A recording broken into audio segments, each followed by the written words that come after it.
Ada 4 jenis di dalam Al-Quran yang menunjuk pada keadaan manusia secara umum berdasarkan kebahagiaan dan kesuksesan hidupnya. Ada berapa jenis? 4 ya. 1, ini yang paling ideal. Manusia yang mendapatkan kebahagiaan, kesuksesan dunia dan akhirat. Jadi dunianya dia bahagia, sukses, akhiratnya pun dia bahagia dan sukses. Dan umumnya ini yang memang diharapkan oleh setiap insan, sehingga doa-doa yang dipanjatkan pun malam dan siang itu tidak lepas dari 2 permohonan ini. Itu ada di Al-Quran surah kedua Al-Baqarah di ayat 201, paling kanan sebelah bawah di mushaf tuh. Wa minhum may yaqulu rabbana atina fid dunya hasanah wa fil akhirati hasanah wa qina adzabannar. Ini golongan pertama. Dan di antara manusia itu ada yang konsisten memohon kepada Allah agar ia dianugerahi kehidupan dunia yang membahagiakan dan menyukseskan. Jadi ada bahagia saja, ada sukses saja, ada bahagia dan sukses. Ada orang hidupnya sukses, mawaddahnya banyak, tapi belum tentu bahagia, sakinahnya belum tentu diraih. Kaya iya, tapi kekayaan itu tidak membawa ketenangan dalam berkehidupan. Ada yang begitu? Ada. Jadi ibu pilih mana? Kaya tapi gelisah atau miskin tapi tenang? Alhamdulillah. Oke.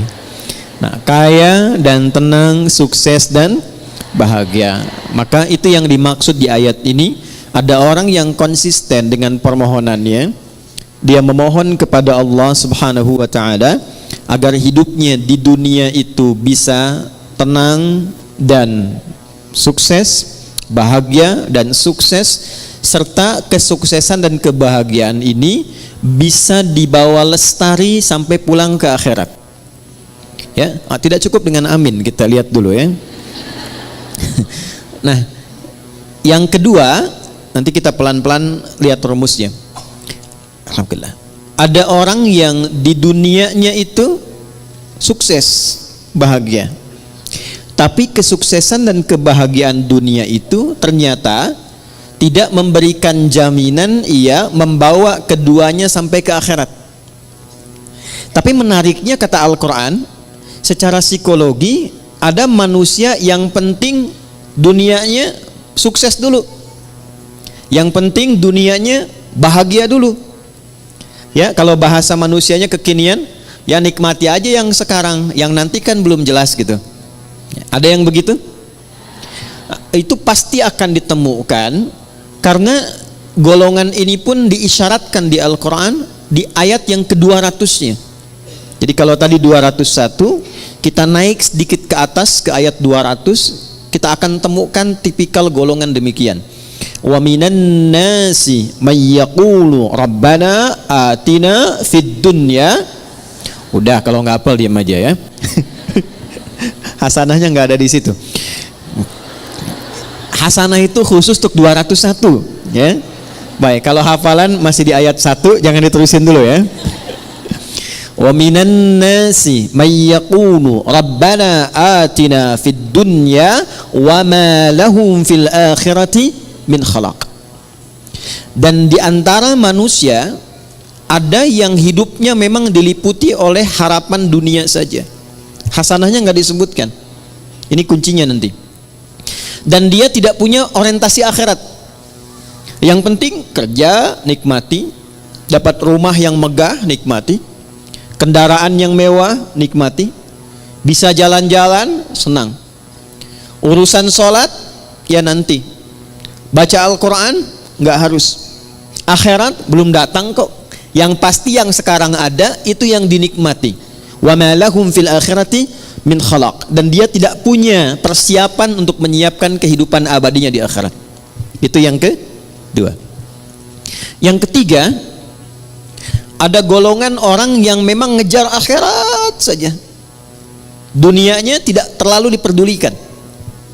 Dia abaikan bahkan. Ya.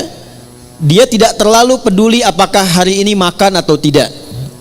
Dia tidak terlalu peduli apakah punya rumah megah atau tidak. Dia tidak terlalu peduli apakah punya kendaraan atau tidak. Yang penting akhirat masuk surga. Saya ulangi ya. Yang penting akhirat masuk surga. Jadi dunianya dalam tanda petik sedikit diabaikan, atau hidupnya biasa-biasa atau di bawah standar. Yang penting orientasinya masuk surga. Ini yang ketiga. Yang keempat, ini yang repot. Miskin dunia, fakir akhirat.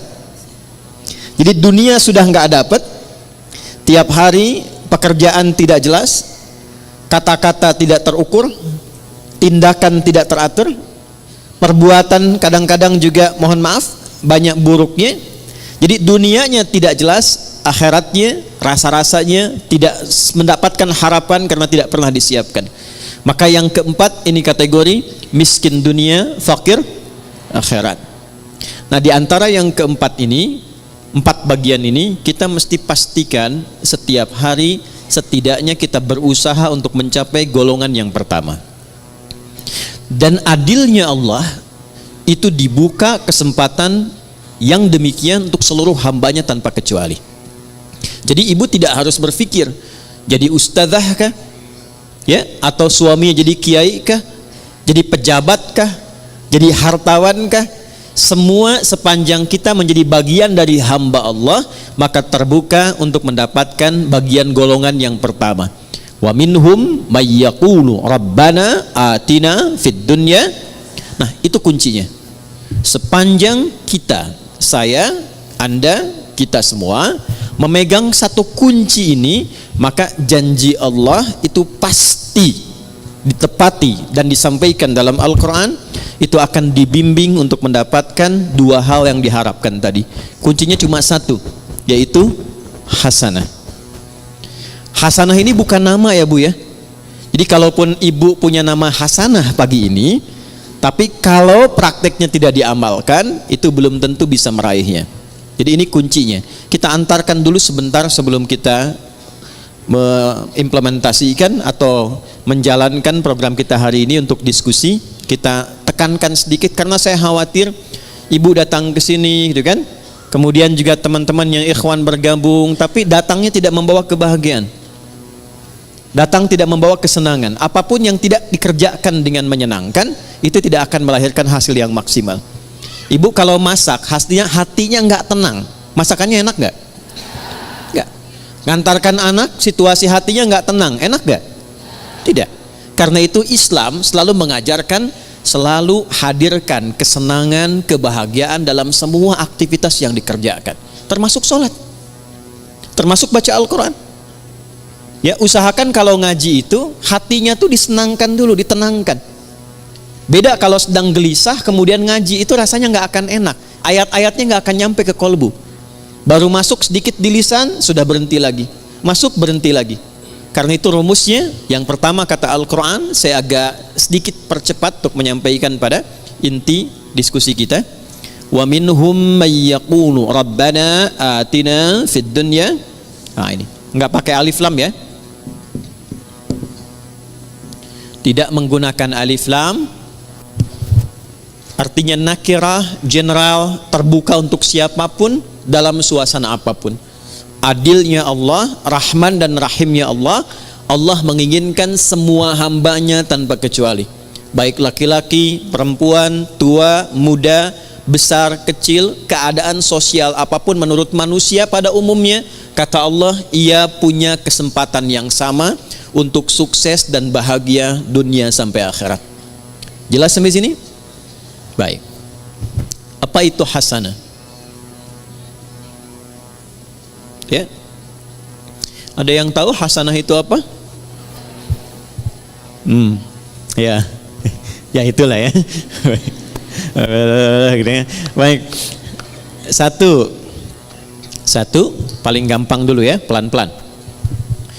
Hasanah itu sifat dari karakter ihsan. Nanti satu kata, akar dasarnya itu hasuna, hasan. Nanti kegiatan untuk mendapatkan itu disebut ihsan, ahsana yuhsinu. Nah, akumulasi karakternya, sifatnya, atau bahkan value hasilnya itu disebut hasanah namanya. Jadi kalau kita mengerjakan sesuatu dengan sifat ihsan, nah itu hasilnya disebut dengan hasanah. Saya ulang ya. Kalau kita mengerjakan segala hal dengan sifat ihsan, sifat ihsan, ini ihsan,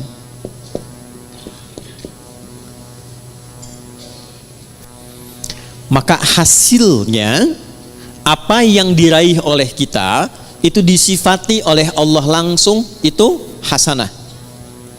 Contoh, saya mau minum, fungsi minum itu menghilangkan haus. Jadi kalau ibu minum pakai tangan kanan, pakai tangan kiri, haus tetap hilang. Sepakat? Baik. Tapi kalau kita minum menggunakan sifat ihsan, maka perbuatan minum ini seketika dinilai oleh Allah berubah menjadi hasanah namanya. Jelas sampai sini? Baik. Saya ulangi lagi dengan contoh yang lain. Saya mau berpakaian. Berpakaian orang punya gaya masing-masing. Tapi ketika cara berpakaian ini dilakukan dengan ihsan, maka cara berpakaian kita itu disebut apa? Hasanah namanya. Nah, bagaimana semua perbuatan ini bisa dilakukan dengan ihsan? Maka rumusnya ditemukan dalam hadis Muslim, nomor hadis ke-8. Agak cepat ya. Hadis riwayat Imam Muslim, nomor hadis yang ke-8, yang meriwayatkan sahabat Umar bin Khattab radhiyallahu taala anhu. Kalau ibu ingin agak sedikit pendek, nggak terlampau panjang dan tebal jilidnya, panjang hadisnya, tebal jilidnya, Imam An-Nawawi pernah mengambil 42 hadis inti kehidupan. Jadi selama kita berkehidupan, kalau belajar 42 hadis ini, kehidupannya akan cenderung mendekatkan pada kebahagiaan dan kesuksesan. Dalam bahasa Arab, 40, 41, 42, sekitar 40-an itu disebut dengan arba'in namanya. Maka beliau memberi nama kitab hadisnya dengan Al-Arba'in. Dikenal dengan Al-Arba'in An-Nawawiyah. Itu hadis nomor 8 di Sahih Muslim ini diletakkan oleh beliau, disusun di urutan yang kedua. Ya. Di Al-Arba'in nomor hadis yang keberapa? Kedua. Tentang iman, Islam dan ihsan. Nih, dapat ini. Qala an Abi Hafs Umar bin Al-Khattab radhiyallahu ta'ala anhu, بينما نحن جلوس عند رسول الله صلى الله عليه وسلم إذ طلع علينا رجل شديد بياض الثياب شديد سواد الشعر لا يرى عليه أثر السفر ولا يعرفه منا أحد فجلس إلى النبي صلى الله عليه وسلم ووضع كفيه على كفيه ووضع رجليه على رجليه ووضع كفيه على فخذيه فقال يا محمد أخبرني عن الإسلام. فقال رسول الله صلى الله عليه وسلم الإسلام أن تشهد أن لا إله إلا الله وأن محمد رسول الله وتقيم الصلاة وتؤتي الزكاة وتصوم رمضان وتحج البيت إن استطعت إليه سبيلا. قال صدقت. فأجبنا يسأله فيصدقه. فسأل يا محمد أخبرني عن الإيمان. فقال أن تؤمن بالله وملائكته وكتبه ورسله واليوم الآخر وتؤمن بالقدر خيره وشره. قال صدقت. قال فعجبنا يسأله فيصدقه. فسأله يا محمد أخبرني عن الإحسان. أخبرني عن الإحسان. فقال أن تعبد الله كأنك تراه فإن لم تكن تراه فإنه يراك. Paham? Tidak. Baik. Dari sahabat Umar bin Khattab radhiyallahu taala anhu, saya agak cepat. Satu kali tiba datang seseorang laki-laki. Bajunya itu bersih, putih bersih, rambutnya tertata rapi. Kemudian kami nggak kenal orang ini dari mana, dan tidak nampak pada dirinya bekas-bekas lelah mampir. Fajalasa ilan Nabi sallallahu alaihi wasallam, lantas beliau maju dalam ta'limnya Nabi, maju ke saf depan. Kemudian yang paling menarik itu meletakkan lututnya dekat lutut Nabi, ya, fa asnada rukbatayhi ila rukbatayhi wa wada'a kaffayhi ala fakhidhayhi, dan meletakkan telapak tangannya di pahanya. Ini memberikan kesan, satu, sebelum sampai ke isi hadisnya, memberikan kesan Nabi sedang mencontohkan malaikat yang sedang menyamar menjadi penuntut ilmu kalau ingin sukses belajarnya. Bukan hanya untuk ibu yang dari majlis taklim sekarang. Misal, anaknya ibu ingin sukses di sekolahnya, yang sedang kuliah di kampus ingin sukses belajarnya, maka tiru pembuka hadis ini tips bagaimana menjadi seorang penuntut ilmu yang sukses dan cepat mendapatkan ilmunya. Satu, ini yang langsung contohkan malaikat yang menyamar, dan itu diminta oleh Nabi untuk ditiru. Karena nanti di akhir hadisnya Nabi mengatakan, hadza Jibril atakum liyu'allimakum dinakum. Ini Jibril yang sedang menyamar, datang untuk mengajarkan kepada kita bagaimana tentang pokok-pokok ajaran agama kita. Satu, kalau datang ke majlis ilmu, kata Nabi lewat hadis ini, tiru Jibril alaihi salam saat menyamar, fokus untuk datang. Pertama, kenakan pakaian terbaik supaya nyaman. Jadi kalau sejak saat akan berangkat itu kita sudah menyiapkan diri, mengenakan pakaian yang rapi, jadi kerapian itu menunjukkan kesungguhan. Satu. Yang kedua, upayakan gak mampir-mampir, sehingga fokusnya itu nanti kepada pelajaran. Kalau ibu berangkat ke sini jam 6 berangkat, tapi agendanya mampir dulu soto sebelah sana, kupat tahu pada larang sebelah sana, kan? Kemudian mampir dekat situ ada mie ayam, ya. Jadi 30% sudah diambil, nyampe sini sudah terlambat, tinggal fokusnya 70%, ya. Oke, kemudian ketika sampai, upayakan sedapat mungkin ambil saf pertama, sedapat mungkin, ya. Kemudian terus ke belakang, terus ke belakang, terus ke belakang, sehingga apa yang kemudian disampaikan lebih mudah didengar, lebih jelas, lebih baik. Awas nih mahasiswa kadang-kadang datang sudah masuk kampus, duduk paling belakang, sudah nggak pernah nanya, absen titip teman tuh, ya. Nah, itu bukan tipikal seperti yang diinginkan hadis ini. Kalau ingin sukses, ambil akses yang memudahkan kita untuk mendapatkan informasi. Kalau nggak terlampau dekat di depan, cari yang dekat mic, ya, supaya mudah mendapatkan apa yang disampaikan. Lalu setelah itu, ini dia poinnya. Beliau kemudian bertanya. Kalau tidak tahu, tanya. Kalau ingin dapat informasi baru, tanya. Itulah sebabnya kenapa tema hari ini kita tanya jawab. Salah satunya ingin mengamalkan hadis yang disampaikan ini. Tapi sebelum ke sana, kita ingin pastikan semua yang bertanya itu berada dalam naungan kasih Allah untuk mendapatkan kebahagiaan dan kesuksesan dalam hidupnya. Di antara yang ditanyakan itu ada 4 pertanyaan. Satu di antara 4 ini adalah ihsan. Ya, fokus, saya akan langsung cepat ke ujungnya. Al-ihsanu, ihsan itu an ta'budallaha. Perhatikan cara menerjemahkannya. Izin saya pelankan. An ta'budallaha, engkau menjadikan seluruh aktivitasmu sebagai ibadah karena Allah. Saya ulang, ya.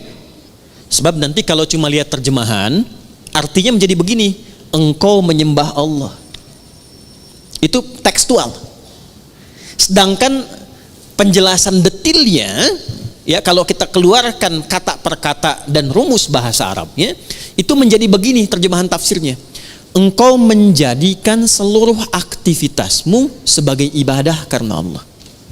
Dulu satu poinnya. Jadi bukan cuma sholat saja. Makannya jadikan ibadah karena Allah. Berpakaiannya jadikan ibadah karena Allah. Berumah tangganya jadikan ibadah karena Allah. Saya tes sebentar, ya. Maaf, ya, maaf. Ibu itu merawat, mendidik anak karena sayang karena Allah. Masa? Ganti ya. Baik. Ibu itu berpartner dengan suami karena cinta atau karena Allah? Ini maksa banget ya, cinta karena Allah. Udah. Itu ada cirinya. Gini contoh. Saya kalau mau minumnya karena Allah, maka saya akan ikuti apa yang Allah inginkan dari kegiatan minum itu. Bukan sekedar minumannya, Bu. Allah suka apa tidak ini? Ya, ini jenis minumannya disukai Allah atau tidak? Tidak mungkin ada seseorang yang ingin minum karena Allah, tapi dia meminum sesuatu yang tidak disukai Allah. Allah suka bir tidak? Whisky. Dan mustahil ada orang minum bir pakai bismillah kan? Bismillah. Mudah-mudahan dosanya kurang dikit. Kan nggak mungkin. Ya kan? Nah, yang kedua, bukan hanya minumannya benar, ini minuman Allah suka. Minuman yang baik, yang halal. Tapi cara minumnya pun dia ikuti seperti Allah inginkan. Contoh begini. Bagaimana cara minum yang baik yang Allah inginkan? Diajarkan oleh Nabi sallallahu alaihi wasallam, "Idza quddimat ta'am", jika hidangan itu ditampilkan. Perhatikan kalimatnya. "Khudz bi yaminika ma yalik", ambil dengan tangan kananmu. Satu. Yang paling dekat denganmu. Ini ada di sini misalnya. Izin. Kemudian di sisi lain ada minuman yang agak jauh. Yang diinginkan oleh Allah, contoh lewat Nabi, ambil yang paling dekat dengan tangan kananmu. Ketika ibu meminum seperti ini, diambil yang paling dekat dengan tangan kanan dalam rangka menaati Allah lewat petunjuk Rasulullah, itu sudah masuk kategori ihsan. Selanjutnya, sammillaha au qulu bismillahirrahmanirrahim. Sebelum diminum, ucapkan dulu bismillahirrahmanirrahim. Itu saat dilakukan semua tahapan itu, maka kegiatan minum itu disebut ihsan namanya. Biar jelas ya Bu ya. Contohkan nih biar jelas. Ini buka dulu tutupnya. Ya, karena nggak mungkin diminum dengan tutup. Ya. Ambil dengan tangan kanan. Jelas? Sebut nama Allah. Bismillahirrahmanirrahim. Minum. Alhamdulillah. Jelas? Belum jelas? Ambil dengan tangan kanan. Sebut nama. Bismillahirrahmanirrahim. Jelas? Alhamdulillah. Maka saya pelan-pelan, kegiatan minum itu yang disebut dengan ihsan, dan dia menghasilkan nilai di sisi Allah disebut dengan hasanah namanya. Nah, hasanah inilah yang kemudian melahirkan apa yang kita sebut dengan berkah. Berkah. Ini dia. Teruskan turunannya. Berkah inilah yang mengantarkan pada kesuksesan dan kebahagiaan. Nih, sukses plus bahagia. Ini asalnya. Dan keduanya ini tidak berhenti di dunia. Sepanjang dilakukan dengan sifat ihsan, ditulis dengan hasanah, keluar sifat berkah, mengantarkan pada sukses dan bahagia, dan perjalanannya terus panjang mengiringi sampai ke akhirat. Nih, sampai ke akhirat. Pelan-pelan ya. Ini poinnya. Makanya sering kita katakan di lisan kita, saya pengen cari berkahnya aja. Saya pengen cari berkahnya. Nah, berkah itu bukan harus kita tafsirkan sedikit, tidak. Bisa banyak. Bahkan kalau kita lihat bahasa Al-Quran, lafaz berkah dalam Al-Quran itu yang paling menarik ketika benar dikerjakan dengan sifat ini, itu dijamak akan bentuknya. Bentuknya jamak. Yuk, saya gali dengan cepat sedikit ya Bu ya. Pelan-pelan lihat rumusnya ke sini. Pekerjaan dikerjakan dengan apa tadi? Nah, rumus untuk menjadi ihsan itu rumusnya 2, iman plus takwa. Iman plus takwa sama dengan ihsan. Karena itu sering kita diminta dalam Al-Quran, tingkatkan takwamu, tingkatkan takwamu. Pernah dengar nggak kalimat itu? Ya, tingkatkan takwamu. Dan kalimat takwa itu seringkali dibuka dengan iman atau disandingkan dengan iman. Ali Imran ayat 102, ya ayyuhalladzina amanu taqullaha haqqa tuqatih. Iman dan takwa, iman dan takwa. Kenapa kita diminta beriman dan bertakwa? Supaya muncul karakter ihsan. Kenapa bisa menjadi ihsan? Supaya mendapatkan hasanah. Kenapa hasanah penting? Supaya meraih berkah. Kenapa berkah penting? Supaya harapan kita terkabulkan. Semua pekerjaannya sukses, hasilnya membahagiakan. Dan jaminannya bukan cuma di dunia, akan wafatnya juga diberikan kedamaian. Di alam kuburnya diberikan keberkahan. Di akhiratnya dibuka keberkahan. Jadi kalau sudah muncul iman takwa, lahir ihsan, itu keberkahan dibuka di langit dan di bumi. Saya ulangi, di langit dan dibuka, di langit dan di bumi itu dibuka. Ada di Quran surah ke-7 ayat 96. Rumus ini ada Quran di Quran surah ke-7 Al-A'raf ayat 96. Yuk kita lihat pelan-pelan. Walau anna ahlal qura, buka mushafnya, amanu, iman, wattaqau, taqwa, la fatahna alaihim barakatin, berkah, jamak sifatnya. Lihat ayatnya, la fatahna alaihim barakatin minas sama' wal ard, langit dan bumi. Ada ayatnya? Quran surah 7 ayat 96. Walau anna ahlal qura amanu wattaqau la fatahna alaihim barakatin minas sama'i wal ard. Ada ayatnya? Nah, oke. Sudah? Pelan-pelan. Jadi ketika ayat itu diturunkan kepada Rasulullah sallallahu alaihi wasallam, yang diinginkan bukan sekedar jadi bacaan. Kita baca dapat pahala insyaallah. Dapat pahala dan pahalanya pun disebut hasanah. Tapi kalau kita amalkan isinya, nah amalan itulah yang menjadikan kita mampu meraih keberkahan, sehingga keberkahan ini mengiringi kesuksesan dan kebahagiaan yang kita harapkan dalam berkehidupan di dunia. Jadi kalau ayat rumah tangga dibawa ke rumah tangga, dipraktekkan dengan sifat ihsan. Suami menjadi suami dengan sifat ihsan, istri mempraktekkan ayat Quran dengan sifat ihsan, maka kehidupan rumah tangga akan cenderung mendapatkan berkah. Berkah itulah yang mengantarkan pada kebahagiaan dan kesuksesan. Itu dibawa pulang sampai ke akhir.